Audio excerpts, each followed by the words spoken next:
Hey everyone, this is Rodney. I just want to show you guys the template I was talking about earlier, and just to give you a little demo of how it works, or the whole idea of the circle technique.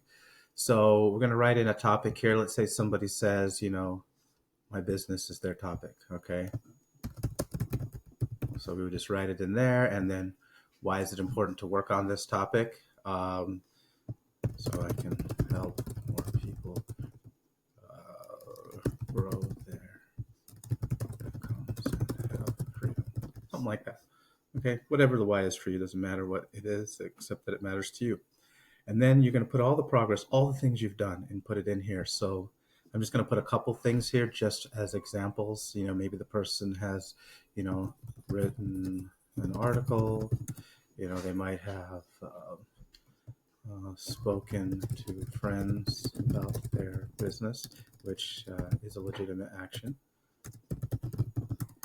They may have, done any number of things. And by the way, usually I do this on Post-its if I'm doing it with somebody. That way we can move them around. All right. So you just get a bunch of these in here. And then you're going to ask these questions about all the things you put in there. You're going to ask, if you're coaching someone, you're going to ask, what do you mean by that? Then you're going to ask, what's the advantage of that? And then, how did you do it? And those questions are actually there for a reason.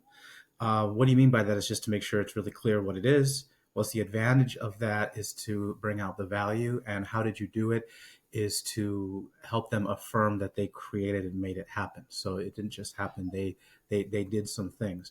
And if you do research on like mindset theory, you know about the growth mindset. That's part of how you develop the growth mindset, is when you acknowledge like how you did something. You went through a process.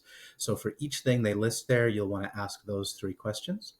Then once you've done that, you're going to say, so what more progress is desired? And maybe the person says, talk to one more prospect, for example. All right. And then maybe they list a couple other things. Usually you want more things in here than what you have out here. And then you would still ask them, what do you mean by that? What's the advantage of that? Now, you don't necessarily have to ask them, how are you going to do it? They may not know, but at least the first two questions just to build up the value. Here, they've already uncovered some of their successful strategies, so you don't necessarily have to ask for it there. But you might say, talk to one prospect. How you might say, well, what do you mean by that? Oh, I mean, I'm gonna, go to the meeting on Thursday and talk to somebody, named Jane, who I know that could use my service. Oh, what's the advantage of that? Oh, I might be able to get her to sign up as a client. Okay, and how would you do that? I'll just walk up to her. So anyhow, you see how that works. Now, the cool thing is, if you're doing this on yourself, obviously you don't need the what do you mean by that question. But if you're working with a client, you would then take that after they do it, and then you would move it in.